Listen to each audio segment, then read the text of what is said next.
I'm Jeff Slakey. Spencer Hughes, good morning, sir. Hey, good morning. We got a great guest in studio now, President and CEO of the South Sound YMCA, Kyle Cronk. Good morning, sir. Woo, good morning. Good to see you. Good to see you both. I was reading the paper last week, the Shelton Mason County Journal, and there was some pretty impressive numbers when it comes to your fundraising efforts. We're super proud.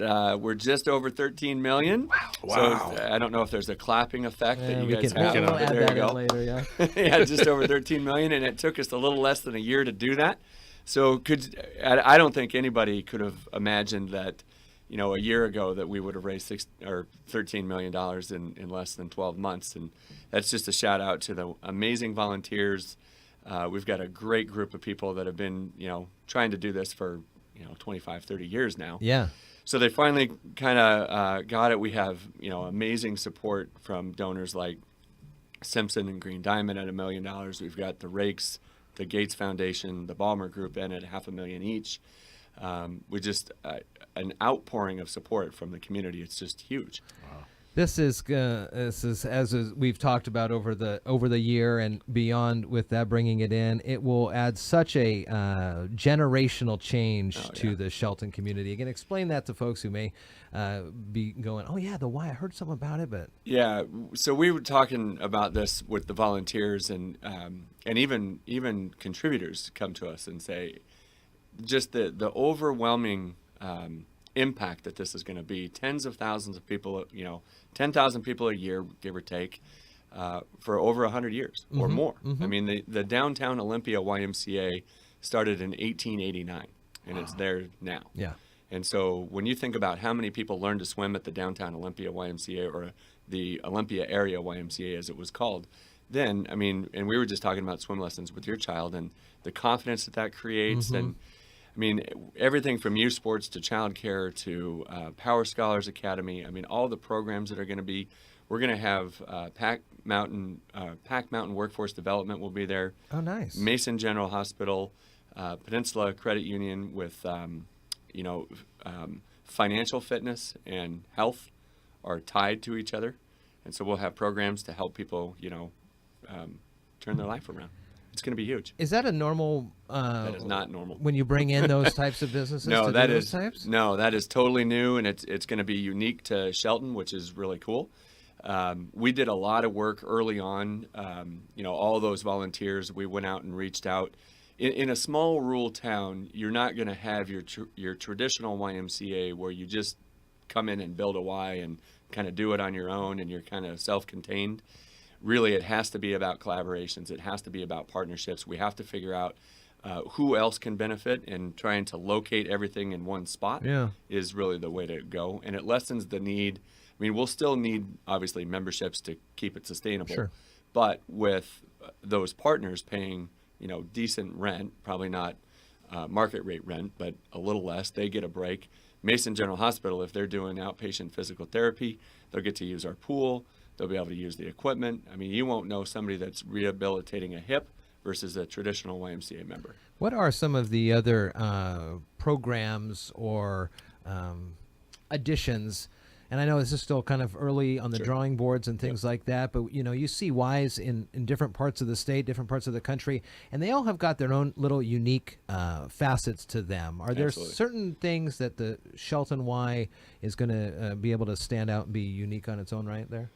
Well, with those partnerships. Yeah, certainly the partnerships are going to be a big deal. The other thing that we're pretty proud of is a program that our Y created called Power Scholars Academy, and that, while not in the facility itself, it'll connect back to Shelton School District and the other school districts, which is really a program for. So there's a thing called Summer Slide. I don't know if you've heard about that, but kids who are economically challenged or disadvantaged don't progress in school academically like their other peers that are more well-heeled. And so we create a program with Bell, which is a curriculum program, and so we're able to add 2.5 to 3 months of both reading and math skills to kids that, they don't go to museums in the summertime, they don't go to summer camps, they don't do anything, and we're able to get them to not lose 2.5 months of reading and math. Wow. So we've done this now in the Tumwater, Olympia, and North Thurston School District, and we've graduated almost 270 kids out of that program. Wow. It's been a 3-year program. Dr. Apostle is excited about it. I mean, it's game changing. So you mentioned 13 million out of 16 million. Out of 16, right? yep. And so, what are the next steps for you in the fundraising efforts? Well, 3 million more, clearly. But we have a good idea of where most of that is coming from. I think there might be some questions on like $1 million, $1.2 million.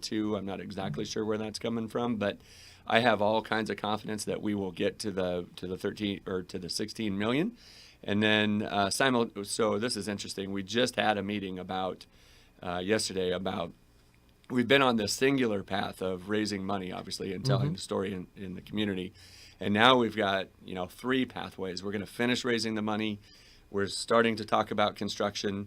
And then we're starting to talk, if you can believe it, talking about pre-sales for memberships. Wow. So charter member sales will be 10 months out from, if you have a 12-month construction window, 10 months before we even open, we'll start selling. So we're talking about what community events we're going to have to start hiring staff.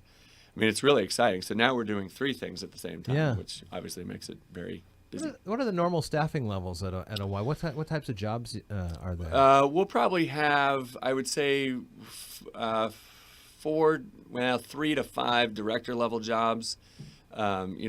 Generally speaking, you would have, a general manager or an associate executive. That person might do the membership part of it. Obviously, you'd have an aquatics person, you'd have a health and well-being membership person, and then you'd have a membership staff, an aquatic staff, health and well-being staff, and then your teaching classes and stuff like that. That's great. That's a lot of input and direct benefit to the community. Oh, absolutely. We're super excited. City of Sheldon, obviously, a huge partner in this whole thing. Without them, we wouldn't even be talking. I mean, the securing of that land was a huge, bold leadership move from them. So we're thrilled. We're ready to go. Volunteers are excited. I think the community is super excited. You are able to head over and learn more about this on a daily basis with the storefront on Railroad. Yes. And I know you've got a meeting you got to get to with your committee here at 9, so we'll let you off. But good to see you. Great to see you. And